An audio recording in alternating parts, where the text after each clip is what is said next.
SSLC Kannada ಪರೀಕ್ಷೆ ಮಕ್ಕಳಿಗೆ ಕಬ್ಬಿಣದ ಕಡಲೆ ಆಗಿದ್ಯಾಕೆ? ಯಾಕಂದ್ರೆ SSLC ಮಕ್ಕಳಿಗೆ ಕನ್ನಡ ಪರೀಕ್ಷೆ ಅನ್ನುವಂಥದ್ದು ಇಷ್ಟು ಕಠಿಣವಾಗಿದ್ದಾದ್ರೂ ಯಾಕೆ? ಕನ್ನಡದಲ್ಲಿ ಅತಿ ಹೆಚ್ಚು ವಿದ್ಯಾರ್ಥಿಗಳು ಫೇಲ್ ಆಗೋಕೆ ಕಾರಣ ಏನು?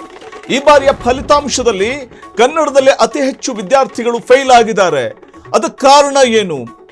ಪಠ್ಯದಲ್ಲಿ 60% ಹಳಗನ್ನಡ ಹಾಗೂ ನಡುಗನ್ನಡದ್ದೇ ಅಬ್ಬರ.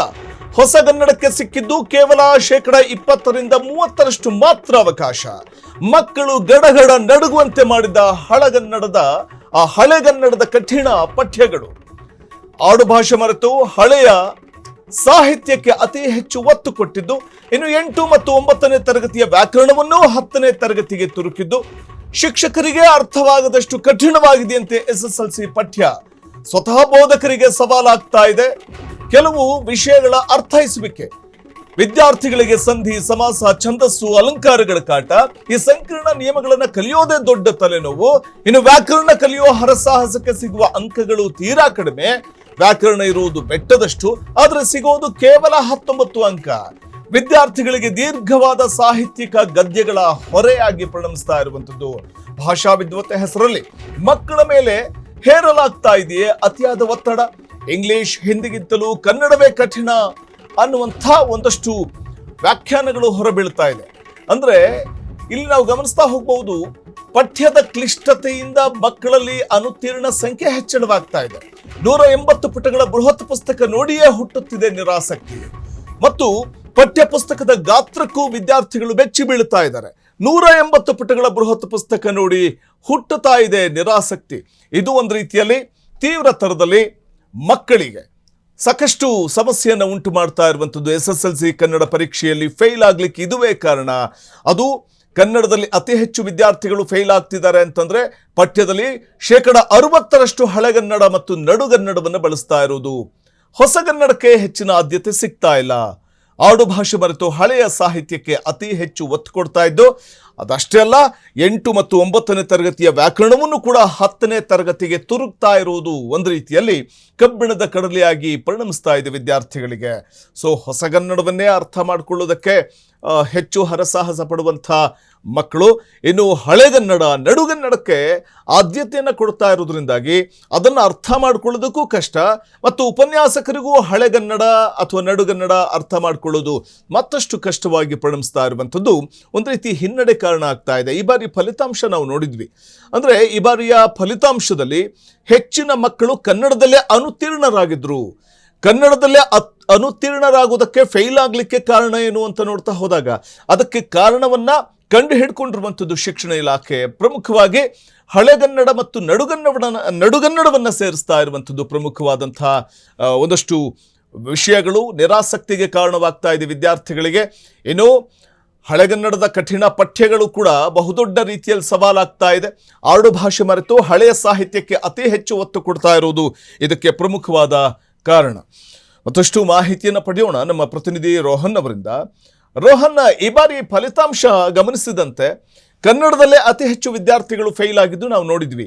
ಇಂಗ್ಲಿಷ್ ಮೀಡಿಯಂ ಈ ಒಂದು ಕಾಲದಲ್ಲಿ ಕನ್ನಡಕ್ಕೆ ಹೆಚ್ಚಿನ ಆದ್ಯತೆ ಕೊಡಬೇಕು ಅಂತ, ಒತ್ತು ಕೊಡಬೇಕು ಅಂತ ಹೊರಟಂಥದ್ದು ಯಾವ ರೀತಿ ಮಕ್ಕಳಿಗೆ ಕಬ್ಬಿಣದ ಕಡಲೆಯಾಗಿ ಮಾರ್ಪಾಟಾಯಿತು ಹಳೆಗನ್ನಡ ಮತ್ತೆ ನಡುಗನ್ನಡ ಅಂತ? ವಸಂತ್, ಏನಂದ್ರೆ ಈ ಸಲವೂ ಕೂಡ SLC ಒಂದು ಕನ್ನಡ ಪರೀಕ್ಷೆಗೆ ಈಗ ಮಕ್ಕಳಿಗೆ ತುಂಬಾ ಕಷ್ಟ ಆಗಿದೆ ಅಂತ ಹೇಳ್ಬೋದು. ಹೆಚ್ಚು ವಿದ್ಯಾರ್ಥಿಗಳು ಕನ್ನಡದಲ್ಲೇ ಕೂಡ ಈಗಾಗಲೇ ಫೇಲ್ ಆಗಿದ್ದಾರೆ.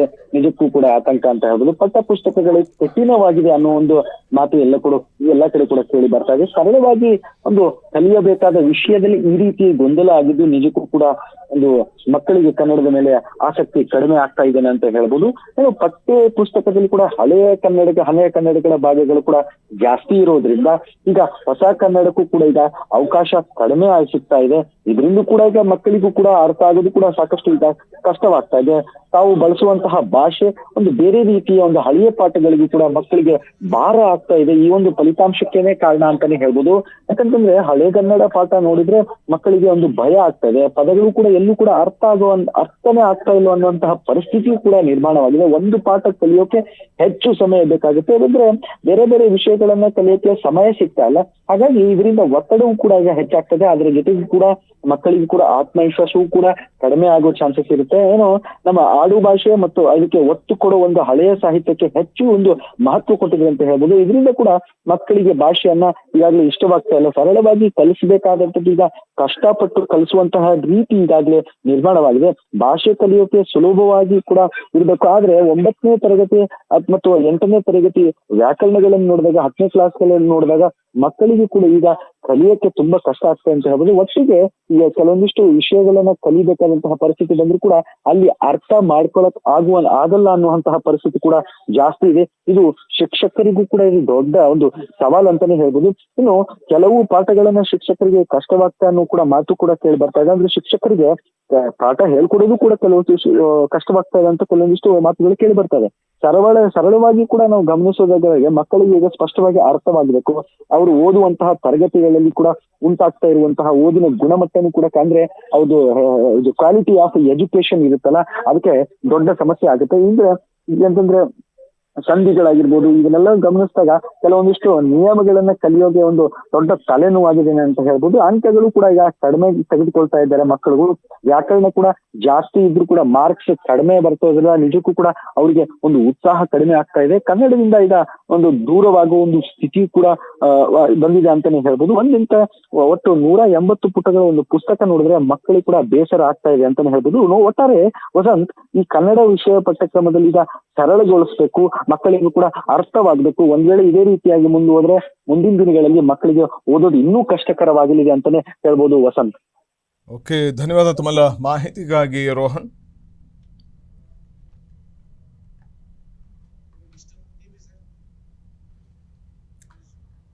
ಕ್ಷಣ ಕ್ಷಣದ ಸುದ್ದಿಗಳಿಗಾಗಿ ಫ್ರೀಡಂ ಟಿವಿ ಸಬ್ಸ್ಕ್ರೈಬ್ ಮಾಡಿ, ಲೈಕ್ ಮಾಡಿ ಹಾಗೂ ಫಾಲೋ ಮಾಡಿ.